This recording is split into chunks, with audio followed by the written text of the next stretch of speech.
ठीक है, तो अब हम लोग स्टार्ट करते हैं। अब पिछली बार हम लोग देखे थे कि भाई half cycle, full cycle, 1/4 cycle. तो half cycle, full cycle, 1/4 cycle, ढेर सारा साइकिल है। तो सारे साइकिल पे हम लोग कैलकुलेट करेंगे। दो तरह का करंट कैलकुलेट करना होता है, इंस्टेंटेनियस और एवरेज। चलिए, तो 1 बाय 1 देखते जाते हैं। हाफ साइकिल देखते हैं। हाफ साइकिल से बेटर होगा 1/4 साइकिल देखते हैं। थोड़ा सा मेहनत लगेगा लेकिन करते हैं, क्या दिक्कत है। 1/4 साइकिल, एक साइकिल का कितना, एक साइकिल में कैपिटल टी टाइम, एक साइकिल में टाइम कितना होगा, कैपिटल टी। तो 1/4 साइकिल में T/4। कैपिटल टी क्या है, what is capital T, is time period. Time period is the time in which one cycle is completed. The time required for one complete cycle is time period. 1/4 cycle का बात कर रहे हैं हम लोग। आवाज आ रही है ना सबको। अब आते हैं सबसे पहले इंस्टेंटेनियस करंट पे। तो I is equals to I0 sine omega t. यही वाला ग्राफ है। इस ग्राफ का इक्वेशन है I is equals to I0 sine omega t. I R ये इंस्टेंटेनियस करंट है। अब आपको I0 साइन ओमेगा टी पता है,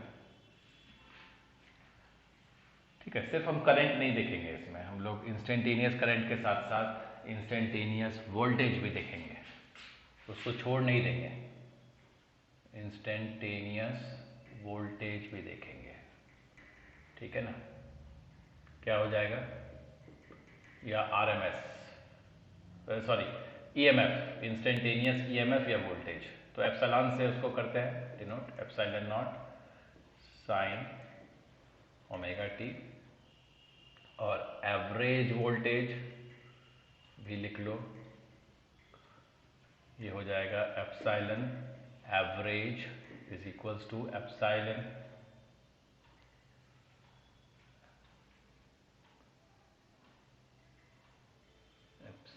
डी टी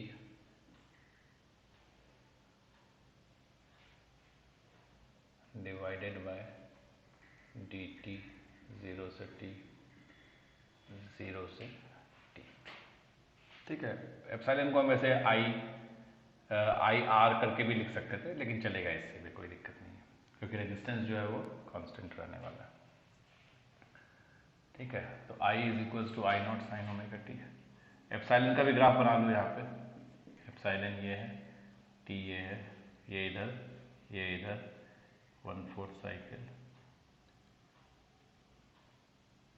ये एप्सिलॉन नॉट, ये minus epsilon naught, T/4, 2T/4, 3T/4, 4T/4। और equation epsilon is equals to epsilon sine omega t. Same to same है। क्यों सेम टू सेम है, क्योंकि epsilon is equals to I R, ठीक है। इसमें आई क्या है, कोई बता सकता है, आई क्या है और एप्सिलॉन क्या है। यस, और एप्सिलॉन है इंस्टेंटेनियस वोल्टेज, ठीक है। Very good. अब आप लोग बता दिए ये, तो आगे बढ़ सकते हैं। इसको भी साइमल्टेनियसली लेके चल रहे हैं, ठीक है।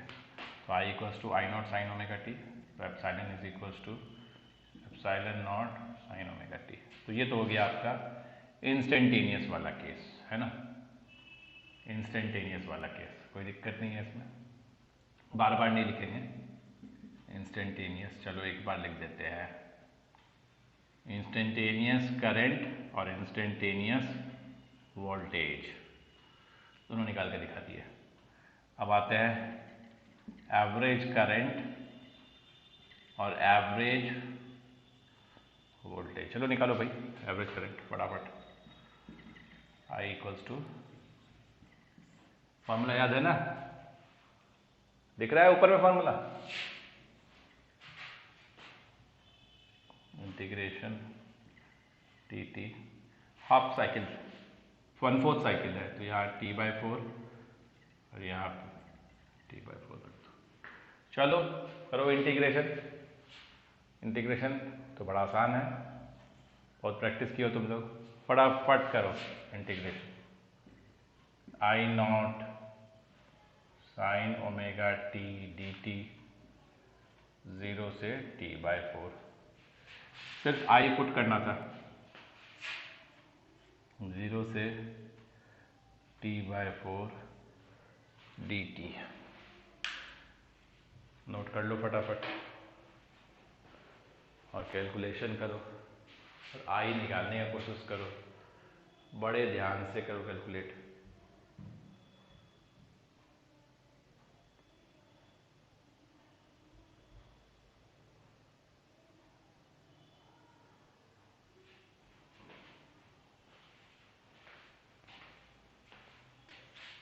चलो ग्राफ को छोड़ के बाकी सब मिटा देते हैं।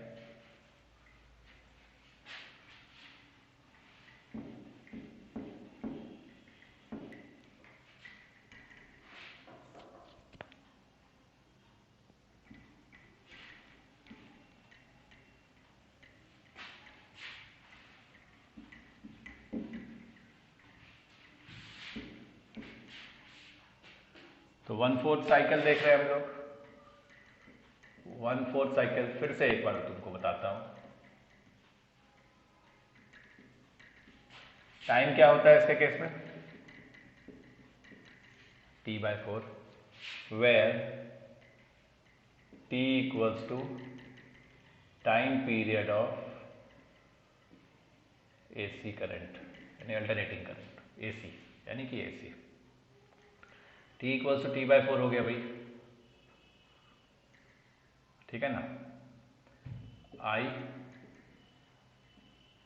Equals to I0 sine omega t और I dt का integration, integration dt, I average निकल जाएगा I0 sine omega t dt by dt 0 से t/4, 0 से t/4। I0 कांस्टेंट है, बाहर निकाल लो। साइन थीटा या साइन ओमेगा टी एक ही चीज हुआ, तो ये है, तो इसके t में एक मल्टीप्लाइंग फैक्टर है ओमेगा, वो बाहर निकल जाएगा, वो मल्टीप्लाई नहीं होगा, वो डिवाइड होगा, तो I0 बाय ओमेगा। फिर साइन थीटा टाइप का है, sine theta d theta type का मान लो, तो क्या होता है cos with a minus sine, minus cos omega t. Integration सीख लो एकदम, इंटीग्रेशन जिसको नहीं आ रहा है उसके लिए चैप्टर बहुत भारी है, और जिसको इंटीग्रेशन आता है उसके लिए चैप्टर काफ़ी अच्छा है, ईजी है, वैसे भी बहुत स्कोरिंग चैप्टर है। तो minus I0 by omega cos omega T, ठीक है, माइनस होगा, ध्यान रखना है इसका। अब ये इंटीग्रेट हो गया, जिसको इंटीग्रेट करना था वो तो इंटीग्रेट हो गया, तो अब अपर लिमिट और लोअर लिमिट रखो, 0 से t/4, ये हो जाएगा आपका, dt को इंटीग्रेट करोगे तो स्मॉल t आएगा, ये 0 से t/4। चलो अब ये ओमेगा टी निकालना है हमको, ओमेगा टी, तो ओमेगा इंटू t/4 लिख दो, एकदम सिंपल है, कुछ नहीं करना इसमें, ओमेगा इंटू t/4 लिख दो। और ओमेगा तो तुमको पता ही है क्या होता है, क्या होता है ओमेगा, कोई बताएगा आपको, कोई स्टूडेंट? ओमेगा क्या है, 2π/t, t कट गया, ये कटा, 2 हो गया, बड़ा सिंपल था, तुम तो बता नहीं पाते, बहुत सिंपल है, π/2, तो ओमेगा का वैल्यू, ओमेगा टी का वैल्यू क्या लिखोगे आप लोग, ठीक है, तो डायरेक्ट लिख मत देना, पहले अब इसमें पुट करो, minus I0 by omega cos omega t/4, 4 minus cos 0। देखो ये तुम लोग को समझ में आया क्या?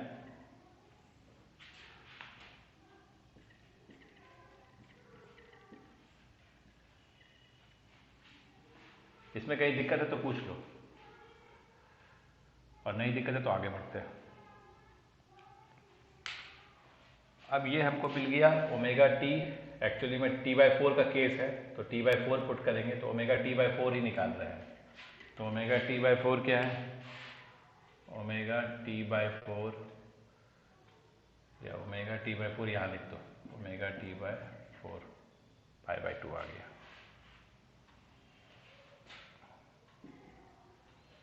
ओमेगा t/4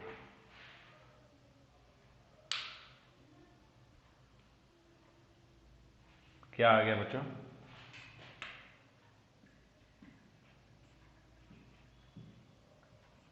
बोलो क्या लिखेंगे यहाँ पे ओमेगा t/4 की जगह?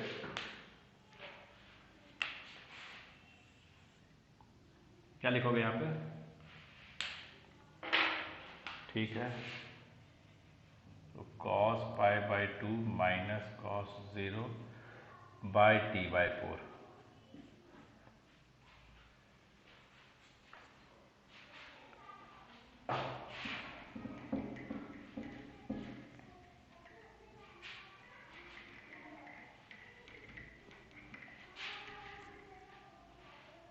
इंटीग्रेशन करने के बाद बहुत आसान हो जाता है चीज़। अब तुमको दिक्कत नहीं हो रहा होगा, बस थोड़ा सा डिवीजन प्रॉपर वे में करके कि मिस्टेक नहीं हो, आगे बढ़ सकते हो।